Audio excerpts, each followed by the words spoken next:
I'm Oh, not in Texas. good. Toto, we're not in Texas anymore. Oh my gosh. My dear friend Dewey Freeman, I'm Mark Sylvester. We're the Elder Council. This is the week after the initiation, the week after we did our Elder Live, the week after. Dude, we got a standing ovation for a podcast. That was pretty amazing. And I got a lot of comments after that. Did you? Yeah. And actually on one is the questions in the podcast were outstanding. The questions people asked were outstanding. Yeah. Our connection felt like super nurturing and loving to me. I think that touched people. The them seeing, it's one thing for people to go, oh yeah, Mark and Dewey are friends. It's another thing for people to see that in action. And yeah, we got a freaking standing ovation. It was like, and many people afterwards made comments on both what we spoke about and our relationship, and also how we come in different doors and are so supportive of how each of the door that each of us come in, and which is there's so much competition between men out there, and that's not what happens between us. Not even close. So it takes a few days to decompress. And a friend of mine from my Wavefront days let me know he was going to be in town. He's the head of the Navy League, which is the nonprofit associated with the Navy. And he was here for the commissioning of the USS Santa Barbara Cobra class ship down just a couple towns south of us in Oxnard at the big base at Port Hueneme, the naval base. And he said, hey, let's go have breakfast. And while I'm here, I haven't seen him in forever. And he was one of the OG, right? Like he's one of the early guys. And it didn't dawn on me till just now that when we left breakfast, I gave him a big old hug. And I'm not sure, like, okay, it was good, but then we didn't finish everything we want to talk about at breakfast. So we had lunch, and I gave him right in the middle, same day. Yeah. Cause it was the only time we had. It was the only time we had. That's fantastic. And we just didn't want the talk to end. And right in the middle of the restaurant, gave him another big hug. So he texted me back yesterday, just how much he appreciated seeing me. And I gave him some tips and tricks of some things. And he says, I really appreciated your man hugs. and I was hugging everybody for a week in Austin. I mean, that part of the initiation is letting that barrier go down and being able to, I often comment that there's like 3 people in my life that I give a full body hug to when I see them, and they're all men in my life. Right on. So that's an interesting piece. The is moving past the stereotype of men hugging or not hugging, but also moving past what I call the A-frame hug, where it's like you're lean forward and That's why I said full body hug. Exactly. And the other piece that I actually walked away, and I will share with you this, my personal favorite part of the entire initiation. And before I say this, I want to say I love this initiation. This was a really good one. Um, but one of the peak pieces of it was when you and I were pummeling. And the I have not gotten to do that with anybody that way. One, I've never done that. oh, Explain to our listener what pummeling is. It sounds terrible, but it was delightful. Well, it's actually a Brazilian jiu-jitsu process of where you're working together. Yeah, like moving, and then you begin it almost, it looks like a dance of sorts. But then that can slowly move into um, a bit of, I don't know what the right word would be. It's like grappling, standing up grappling. Yeah, standing up grappling. And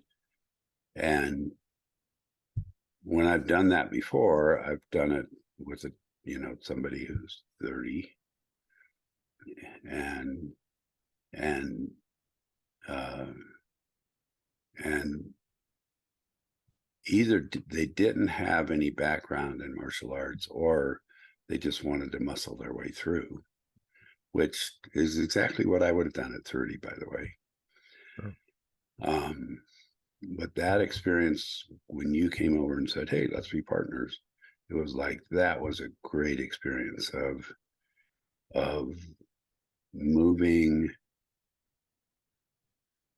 into a different age appropriate.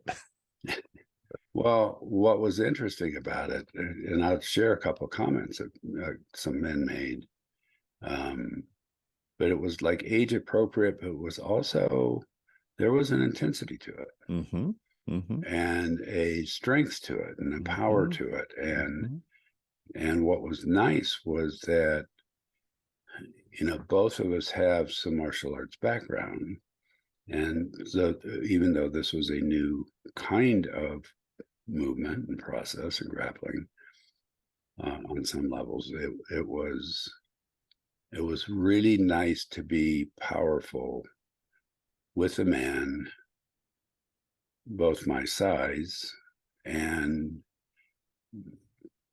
close to my age, that and just feeling the power of that. And a number of men, the what? You said some martial arts experience. You're a black belt, okay? And I'm a black belt, and part of that is we know how to control the energy. That's right. Part of what we learn, right? Keep going. Some of the men. Well, some of the men came up afterwards to me and just said that what we were doing, they were going, "I hope I can do that when I'm 70." And actually talked about both the power and the grace. And that was really fun. It was like, wow, because my role there is, I love my role, and sometimes it's just really, really intense, and really, I have to be on point and want to be that. I'm choosing to do this, and it was like, oh, this is fun. So, so that's another step. Like when you're talking about the physicality between men, and having that be, I guess the way I would put it would be clean, incredibly clean, if that makes any sense at all. It makes a lot of sense. And for me, my experience being there was clearly to be one of the elders, and didn't know what that was going to look like. And I had tons of conversations with guys who came up to me and talked. And one of the things I thought was very interesting was how you were very much, when I say you, it's you, Traver and Michael, were very much coaching the guys to not give advice to the other guys and just give feed when we were giving feedback. And there was lots of times when we were giving feedback, and there was kind of some ground rules to the feedback, right? Listen. Mm-hmm. I practice listening, and so that was a good opportunity. Just listen. Don't give advice. Don't make it about you. It's like, oh yeah, there you inadvertently one up whatever they Mm-hmm. said, right?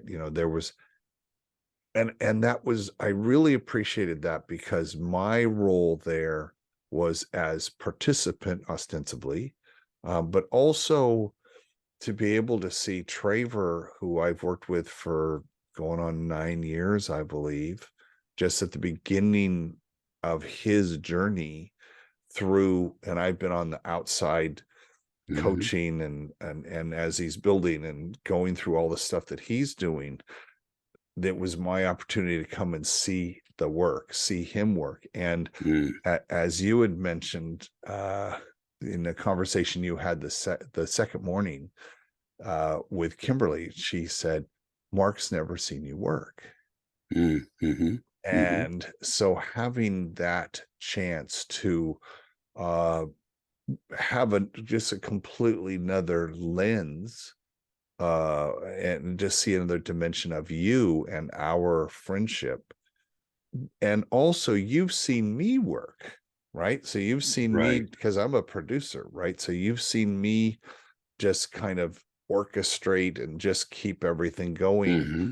And it was so nice to be at an event and not be in charge of stuff.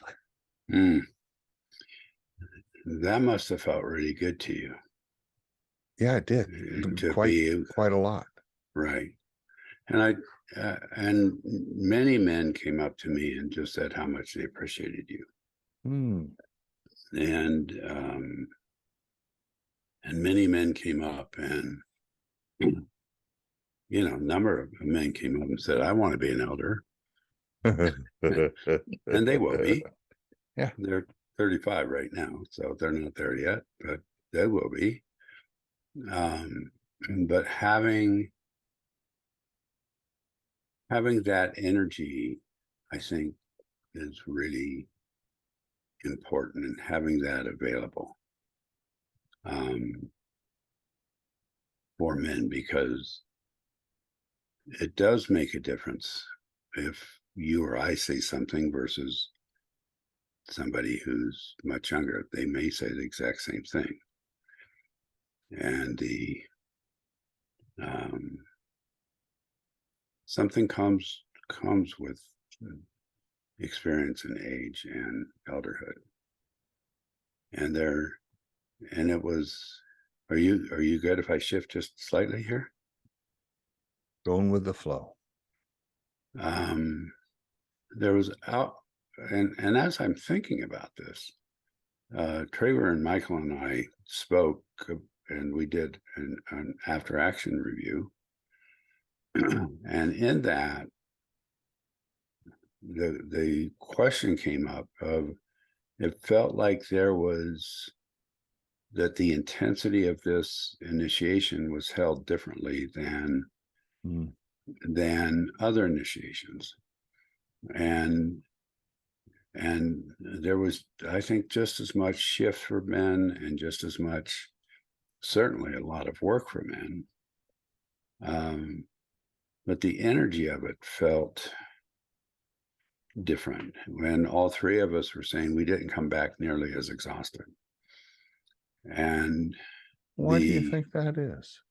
well, I think two things. One is I think you played a bigger role than that you played, and that you were an elder that could just mingle and be. And I don't think that men normally get that. And then two is the setting And in the pavilion that we were in, where we did most of the work, was surrounded, well, a couple of things. One, it was, I don't know, maybe it was a 5 to 8 minute walk Yeah. from where we were, from the dorms or cabins we were staying in. And that 5 to 8 minute walk was on a dirt/gravel road that went through woods. And the pavilion was surrounded by, on all four sides, by trees. There was an opening on the west side of it. Opening meaning a field. But just to describe for the men that weren't there, the pavilion was wooden floor, a roof. The walls were made with, of pallets, yeah, shipping pallets. yeah, and the railings around were the shipping pallets that you're talking about. But it was open. It was open air, and we were held by nature in a way that that has not happened previously. And I think the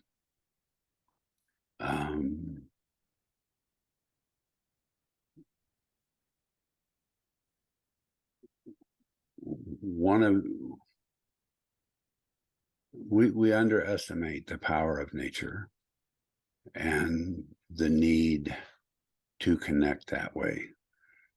Mike Kimberly and I often talk about nature deprivation. And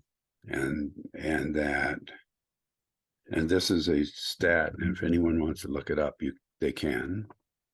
And I got this stat from a presentation on NPR years ago, that the average American spends 9 minutes a day outside. And that involves walking from the house to the car, maybe going and picking up their kid, walking from the car to the grocery.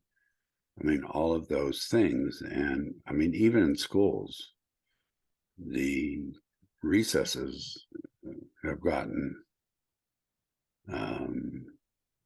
minimized, where kids don't get to go out and run around and play on the playground. And so the idea of being able to be outside for 8, 10, or 12 hours at a time, and we were under shelter. I mean, we weren't roughing it where we were. And it rained. It rained at one time. Yeah, that was glorious. Yeah, one of the times when we were out working with the horses, we were in the middle of a rainstorm with horses, and didn't miss a beat, and none of the men missed a beat. And it was like, those kinds of things are healing to people. Those kinds of things hold us in ways that there's no other way that we can be held. And even the same thing happened with the horses, where numbers of men, and one in particular, were incredibly deeply affected by the horses. And things that we as leaders can bring a lot. And the ability to have, in this case, horses and nature to be our partners in healing. And I mean truly partners. I don't mean that lightly at all. I mean, it's the same way if I'm speaking of Trevor or Michael or David or you, or, it's like we're partners. It isn't that we're not using nature. We're not using horses. They're truly partners in the process. And that's a major shift, I believe. That's a major shift in some ways to work, and from this initiation compared to others, even though the others have been at beautiful places.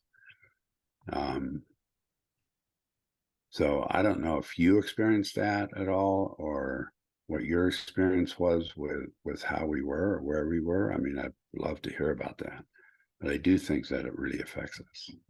So when we got there and we drove in, it's a big ranch, you know, lots of acres, very large, big open Texas. And we came in and there was the kind of a lake, a little lagoonish kind of thing.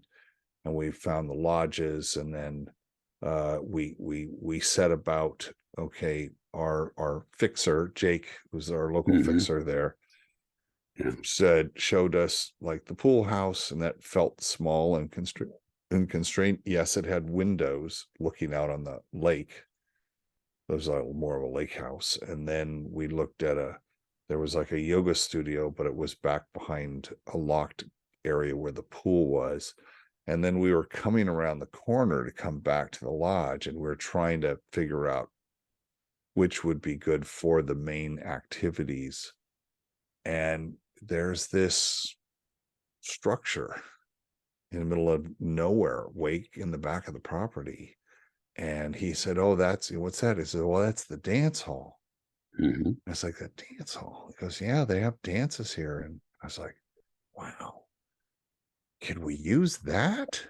Hmm. And he's like, "Well, I'll check." And we weren't sure, it Right. seemed right. So you're taking a chance on it. I'm gonna in the edit, I'm gonna cut in some pictures Oh, okay. of this so people can see it. And it was one of those yes and be open moments that I thought was indicative of what it was like working with you guys, where there was a plan. He had planned, here are the two places you guys pick, and then here's the third that hadn't been picked, but he was open to, oh, well, okay, well, let's check it out and let's figure it out. And it was one of those happy accidents, right? And I don't think it was an accident at all. I think the universe made us go that way, because we could have pulled a U-turn and never ever seen that. He could have turned Right. around Right. and taken us back to the lodge. We never would have seen that. And yet the universe was like, no, keep going, look around. And when you talked about that field that was off, because we were close in a cutout into the forest, Hmm. and then that field that was going out. And one of the guys had mentioned something about cemetery the night before. And I Hmm. thought that was a really interesting visual. Hearing that word made me think of cemeteries. And the next day I look over and I was like, oh my gosh, about, I don't know, 80, 90 yards away Hmm. was an old cemetery that had been on the property from the 1800s. And I, those were elders, right? Yes. That Mm. energy, right, of just everything about it contributed to having a transformative experience, which is what an initiation is. Right. And I I wasn't sure, like I left myself personally, I left myself open to whatever was going to happen, knowing that my primary role was to support the other men. That's Hmm. going in. I thought that's what it was, and clearly that was a big part of it. And I just deeply appreciated the extended amount of time we had with several different partners. Probably 5 or 6 guys that I feel like I really got to know in those limited engagements. But I had my own opportunity to step in some of the grief I'm working through Mm. from last summer. And we've had several deaths, close family deaths. And you, thank you again, have helped me through that grieving process. But part of what the initiation is I think what I saw was an acknowledgement, or maybe the first time really feeling grief as a man, whether it was Mm, through actions of a father, actions of a mother, actions, typically those were the two predominant ones, right? And now at, 35, 40, 45, 50, they're like, oh shit, that's why. And this is your attachment work. And I've been through that. So I didn't think I thought I'm good. I'm not going to go through any of that, right? Yet to your point of 18 months grieving cycle, there was that one morning where that became very, very personal for me around grief. mhm. And yet the environment was very supportive, even for the leadership, right? It wasn't just, Absolutely. it worked both Absolutely. ways, right? Mhm. And I appreciated you having all the dads get up so that the Mm. men could hold the dads. That was not planned, I No, mean, that and wasn't. that was not planned. And and that was the one thing I loved, was how in improv we have this saying that we prepare but we don't plan. So Mm. you were prepared, and then you let, I loved how you guys let the guys know there are things that are going to happen that will be new for you, whether Mhm. you are going to be the recipient of a transformation, you're going to break down and lose your shit, or you're going to witness that, and you may have never seen that or been through that Right. before. And part of the initiation is that transformation through to another space, so you can see whether, if it didn't happen to you, go, oh, that can happen, and Mhm. you can be okay. People will hold you through. And one of the things during that I just loved was you, because you held the space most of the time, you did not rush to end any incident. Mm. You let it breathe. And even though I'm well, let's get going. Let's get going, Let's get guys. some shit done. Right. Let's get going. But that's why I don't do what you do. Right. Therapeutically, the man needs to go through that whole thing. And you had very clear ways of, you were a full Sherpa through that, guiding them through all of that. And it was deeply personal, yet they're surrounded by men holding both of you, right? Yes. Holding space for that. And that was very powerful, because that happened. Mm. You didn't know when that was going to happen. And it would happen at times where I like, what's going on? And I look and it's like, oh, okay, we're doing this. Mm. Yeah. I guess we're doing this right now. Yeah. Yeah. Mhm. Yeah. Right on. Right on. Um, yeah, and the what's so powerful about that is that everybody gets to hold everybody. Yeah. And Yes. even I'm going to shift slightly scientific here, is whether we know it or not, we share our nervous systems. Right. We share our nervous systems, and that's to a greater or lesser extent at any given time with anybody. Um, but we do that. That when we're all there together working, we, on some levels, sort of become one gigantic nervous system. That we're sharing that energy, we're sharing that process, and we get affected in ways that we would never think that we would. The um,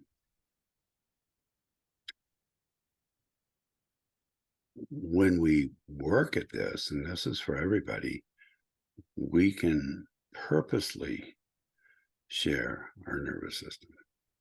I mean, one of the things that you and your Kimberly talk about is, and I'm trying to remember the exact phrase, but it's like you're telling your story on purpose. You're doing, Yeah. you're sharing something, Stories on purpose. Yeah, yeah, you got on it. purpose. And that's not just storytelling. That's everything telling. You know, can I share my nervous system on purpose with somebody? Can I do that in a way that is helpful? Uh, can I let there be enough time for whatever needs to happen to happen? I mean, all of those kinds of things, because, you know, sometimes something needs to happen and it takes 37 seconds. Sometimes something needs to happen and it takes 37 minutes. Sometimes something needs to happen and it takes 3 hours and 7 minutes. It's, uh, we're following that. And actually, let me throw out one other thing. I don't know how we're doing on time. We're good. We're good on time. We talk in men's work, we often talk about leadership. and there is this piece out there, you know, become a leader, lead your family, lead your relationship, lead, and we need to do that. That's at times part of our role. One of the pieces that I think that we miss learning is how to lead from behind. Mm. And and that involves using our nervous system, and it involves creating openings with our nervous system for another person's nervous system, and to allow people to move into that opening. And then they go, oh, well, I don't quite know how I got here. And it's like, well, I created an opening for you and you chose to go into it. And so the ability to learn to lead from behind, I think, is a really big deal for people. And to see it in action so they can model it. Yes. Because it Yes. was clear that there were some very dysfunctional behavior modeling or behaviors to model. We all have our stories of those things that we've overcome, Right. and that those struggles through that are made us who we are. And the sooner it's my belief, the sooner you can figure out what, and you have correctly identified them in your life's work as around attachment and attachment. I don't think it's a theory. It is the attachment fact of what's going on. Mm-hmm. That I wish I had not. I'm glad I figured that out in my early 50s.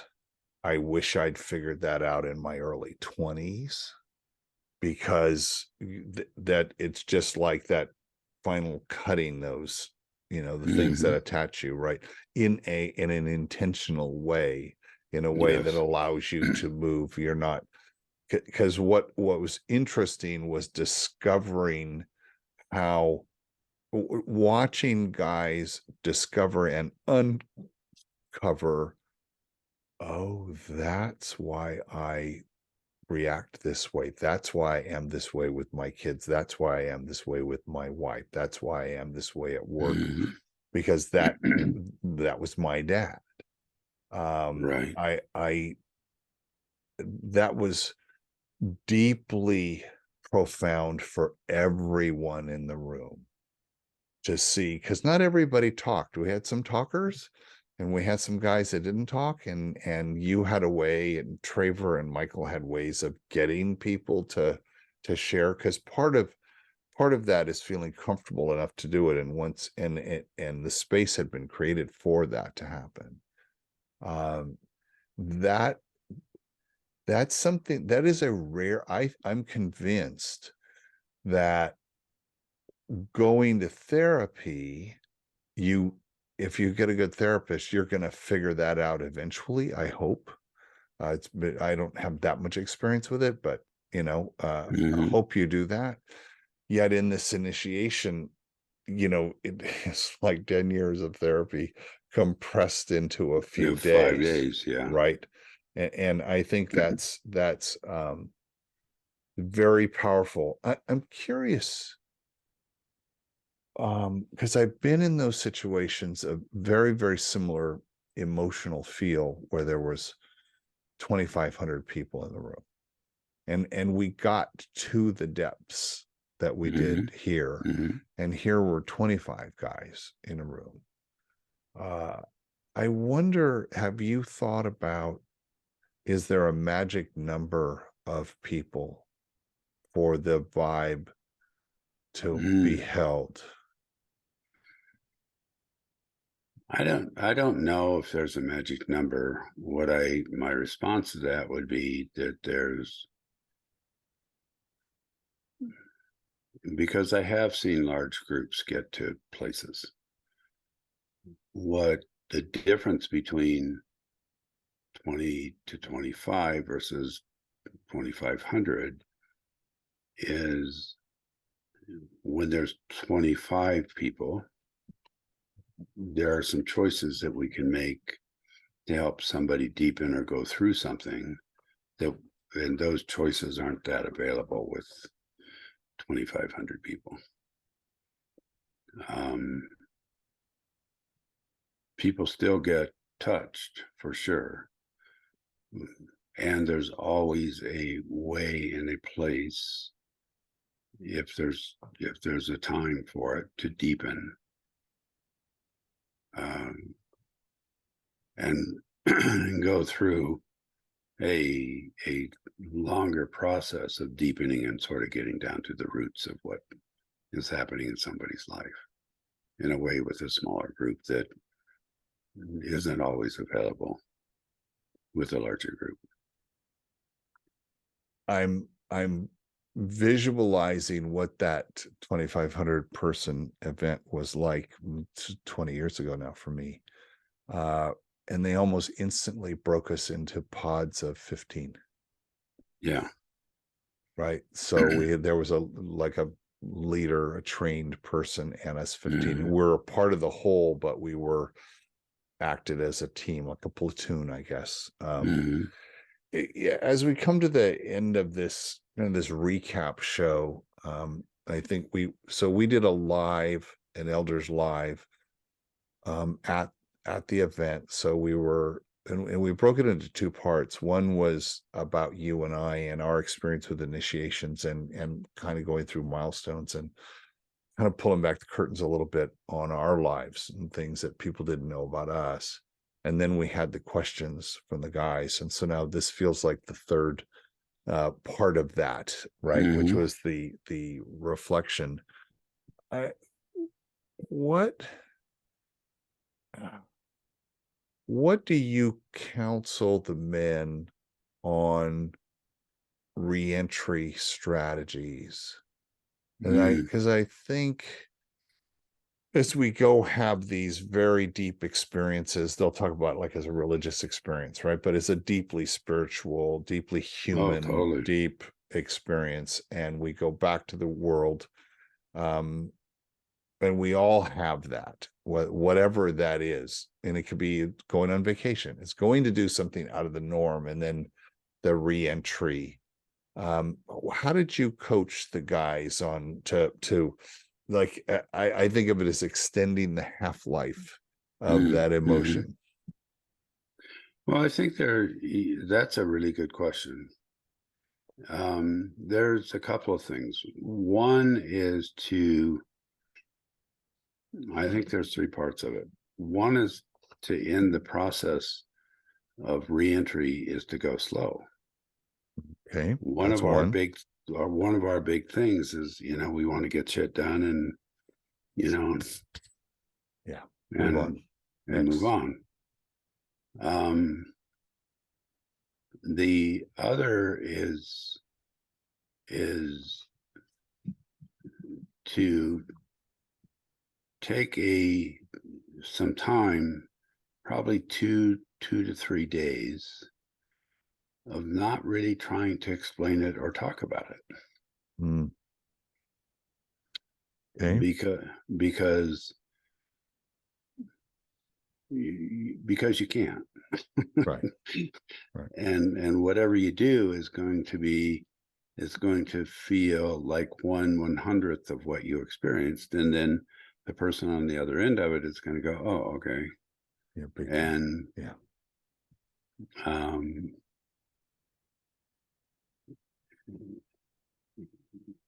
and then the other piece is to, when you start sharing it,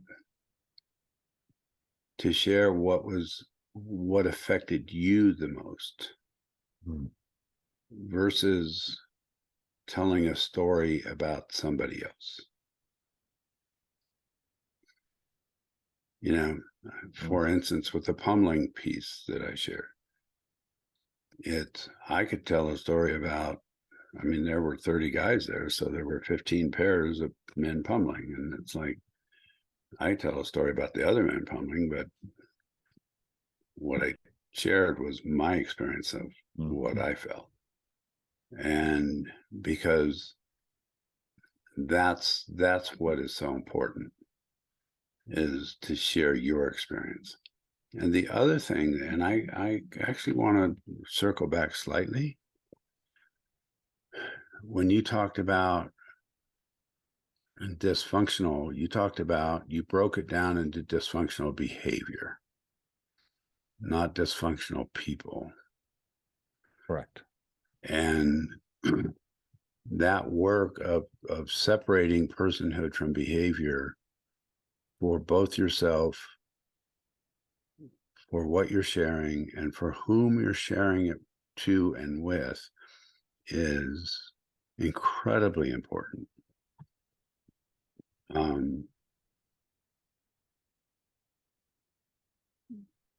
Because so when I'm sharing sharing my experience, what I want to be sharing is my experience, and not judging what my experience was. And let me add to that something we learn in improv, which is don't be a narrator. Yes. Yeah, don't be a narrator. That's perfect. Right. My friend, let's put a bookend on this. I think this leading up to the initiation, experiencing the initiation, having a chance for you and I to talk live while we were in it, it felt like that was a perfect thing and a perfect time for all of us. And then we did break into a little improv right after that, which was hilarious, which was really fun. And I thought it was a bit of a pressure relief as well to have that, and then to have this time with you. I appreciate it. I love you, my friend. I love you. Thank you so much.